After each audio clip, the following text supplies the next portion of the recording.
Bonjour les amis, je suis ravie de vous retrouver aujourd'hui pour vous partager une recette apéritive qui va ravir les papilles de vos invités. J'ai nommé le tarama 100% végétal et des petites perles de vinaigre de balsamique. Pourquoi j'ai choisi le tarama 100% végétal? Eh bien tout simplement parce qu'il y a des personnes qui sont allergiques et j'ai donc décidé de vous trouver une recette sans allergènes, c'est-à-dire sans tofu ni noix de cajou, puisque ce sont les recettes que vous pouvez trouver en règle générale sur internet.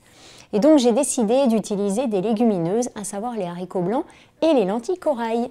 Allez, je vous montre tout de suite quels sont les ingrédients dont vous allez avoir besoin pour votre recette.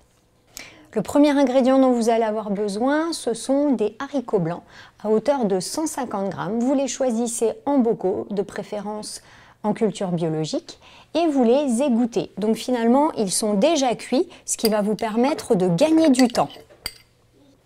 Ensuite, vous allez avoir besoin de 40 g de lentilles corail cuites. Donc c'est facile puisque ça va vous prendre uniquement 10 minutes. Donc vous plongez vos lentilles corail dans de l'eau bouillante et vous laissez cuire pendant 10 minutes. Ensuite, vous les égouttez et vous les ajoutez.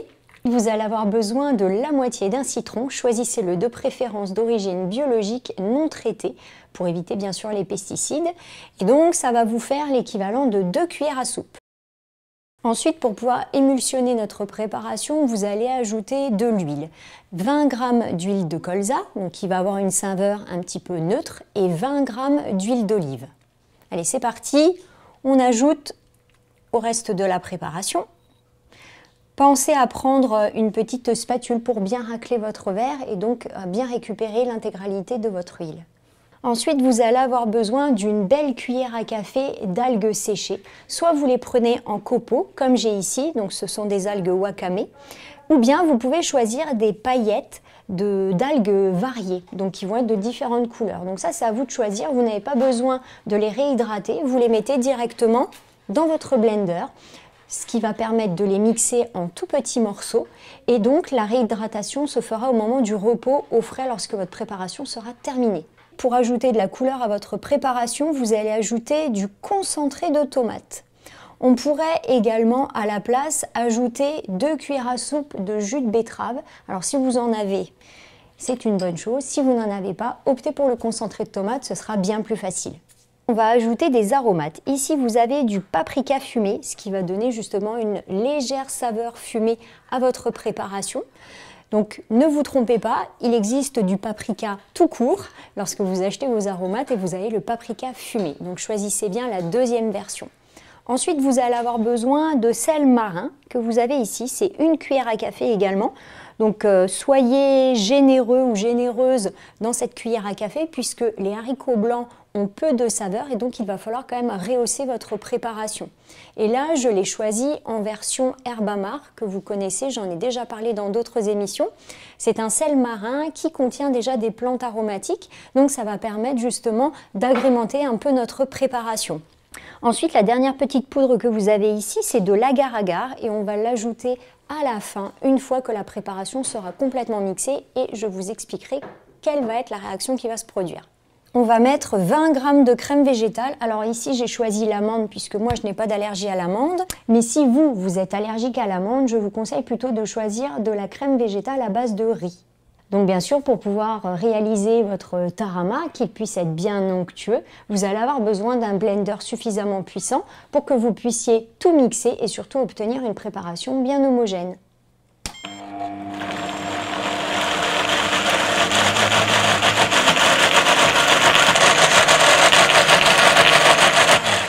Voilà, alors là maintenant, donc je vais réouvrir. Comme vous pouvez le voir, la texture n'est pas complètement lisse. Ça fait un petit peu comme des grumeaux. Donc c'est tout à fait normal, rassurez-vous, puisque lorsque vous achetez du tarama et que vous l'étalez sur votre blinis par exemple, eh bien c'est un petit peu épais. Donc je souhaitais garder cette texture et ensuite on va faire un petit peu plus épaissir en faisant chauffer la préparation à feu doux. Donc une fois que votre préparation est bien mixée et homogène, vous allez donc mettre le tout dans une casserole avec l'agar-agar. Donc cette petite poudre qui au contact d'un liquide chaud va gélifier la préparation. Alors là, la préparation ne sera pas sous forme de gel, rassurez-vous. Simplement, elle va être un petit peu plus épaisse, ce qui va vous permettre justement de pouvoir l'étaler et d'avoir une belle consistance sur votre tartine ou votre blinise. Vous allez donc mettre le chronomètre durant 3 minutes et vous allez mettre à feu doux et vous allez mélanger avec un fouet durant tout ce temps pour que l'agar-agar puisse imprégner la totalité de la préparation. Une fois que votre préparation est terminée, vous allez pouvoir la verser dans un bocal et l'entreposer au réfrigérateur lorsqu'elle sera à température ambiante. Puisque là, c'est quand même un petit peu chaud, donc on va attendre et vous la laissez reposer à peu près 1 heure pour qu'elle puisse prendre une texture bien épaisse. Donc vous voyez, là ma préparation est terminée et je vais vous montrer. Voilà, vous voyez la texture par rapport à ça, vous voyez. Ici, c'est bien plus compact qu'après la cuisson. À présent, passons à la réalisation des perles à base de vinaigre balsamique. Vous allez voir, c'est très facile. Vous allez avoir besoin de mettre au congélateur, donc vous voyez là mon verre, c'est bien glacé. 60 ml d'huile, alors moi j'ai choisi de l'huile d'olive, c'est ce qui va permettre justement à mes petites billes de se former lorsque je vais déposer le liquide à l'intérieur. Donc là, elle est quand même un petit peu trop figée, donc je vais attendre qu'elle se réchauffe un petit peu pour que je puisse l'utiliser. Ensuite, vous allez mélanger 50 ml de vinaigre balsamique, choisissez le plutôt de préférence biologique. Donc 50 ml, ça correspond à 3 cuillères à soupe plus 1 cuillère à café si vous n'avez pas la possibilité de mesurer cette quantité-là. Ensuite, vous allez ajouter avec le vinaigre balsamique 20 ml d'eau. 20 ml, ça correspond à 4 cuillères à café. Choisissez plutôt de l'eau filtrée ou de l'eau en bouteille, évitez bien sûr l'eau du robinet. Dans cette préparation, vous allez ajouter 1 g d'agar-agar. Vous savez donc cette algue que j'ai utilisée précédemment, 1 g ça correspond à 1/4 de cuillère à café. Là ici c'est une cuillère de décoration comme vous pouvez le voir et donc elle est un petit peu plus petite que la cuillère à café. L'agar-agar au contact de mon mélange qui va être porté à ébullition va me permettre de pouvoir former mes petites perles que je vais ensuite déposer dans mon huile. Vous allez avoir besoin de bien mélanger avec un petit fouet la préparation pour que l'agar-agar se diffuse dans tout le liquide. À partir du moment où vous mettez sur le feu, vous allez programmer un petit chronomètre pour 2 minutes, puisqu'au bout de 2 minutes, la préparation justement sera opérationnelle, si on peut dire, pour pouvoir former vos petites perles. Vous allez avoir besoin soit d'une seringue, soit d'une pipette et vous allez aspirer de la préparation. Voilà. Et vous allez ensuite verser tout doucement dans l'huile la préparation pour que ça puisse former des petites gouttes. Donc faites en sorte d'appuyer tout doucement et les petites gouttes vont tomber. Donc soyez vraiment délicat et délicate puisque ça peut partir un peu vite. Et si vous mettez trop haute ou trop bas, eh bien malheureusement la petite perle en fait peut soit descendre trop lentement ou trop vite et donc elle peut s'écraser au fond de votre verre. Alors je vais commencer à prélever un petit peu de perles que je vais rincer dans de l'eau filtrée.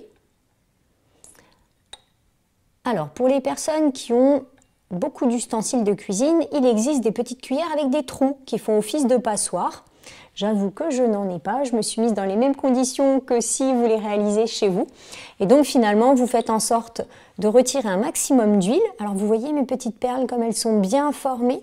Et ensuite, vous les mettez dans l'eau pour qu'elles puissent justement s'égoutter, entre guillemets. En tout cas, on va éliminer un maximum d'huile.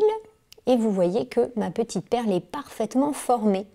Donc c'est vraiment une petite décoration qui est très jolie et comme vous pouvez le voir, qui est vraiment naturelle puisque finalement on n'a pas d'additifs à l'intérieur. Et bien donc je suis en train de mettre ma préparation sur une tartine de pain. Alors là, j'ai choisi bien sûr du pain à la farine de petit épeautre. Vous savez, je vous ai déjà parlé des différentes farines que l'on peut utiliser pour faire du bon pain. Et donc, vous voyez que la préparation est vraiment bien, alors elle est bien homogène, elle est bien épaisse. Donc, on va avoir le côté iodé avec les petites algues à l'intérieur. Et donc, je vais disposer mes petites perles de vinaigre balsamique qui sont parfaitement réussies. Pour que vous puissiez récupérer vos perles de vinaigre balsamique, vous allez avoir besoin d'une petite passette. Une fois qu'elles ont bien refroidi dans l'eau filtrée, vous allez donc tout filtrer pour pouvoir les récupérer. Et ensuite les positionner sur votre tartine. Vous pouvez donc les utiliser un petit peu pour n'importe quoi, ces perles de vinaigre balsamique, que ce soit sur une tartine ou même dans une salade ou une autre préparation salée qui vous fera plaisir.